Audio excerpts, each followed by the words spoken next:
बसवलं, मी बसलो. मग मी सकाळपासून काय केलं ते सांगितलं.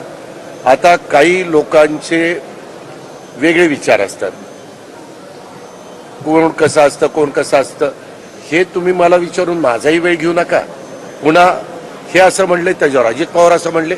आता तुमचं म्हणणं काय? हे आम्हाला धंदे करायचे नाही, आम्हाला विकास करायचा. तुम्ही इतके सगळेजण हुशार लोक आहात, हुशार म्हणतो मी, की तुम्ही त्या डेव्हलपमेंटला जेवढं महत्त्व द्यायला पाहिजे ते देत नाही. कोण कोण पहाटे 5ला उठून 6ला तिथं कामाला येतोय. पण तुम्हाला असलं बोललं तर लगेच हा असं बोललाय. तुम्हाला काय, मला काही मत व्यक्त करायचं नाही. प्रत्येकाला संविधानाने आपली आपली मतं मांडण्याचा अधिकार दिलेला आहे आणि काही गोष्टींना आम्हाला उत्तर पण द्यायचं नाही. No comments.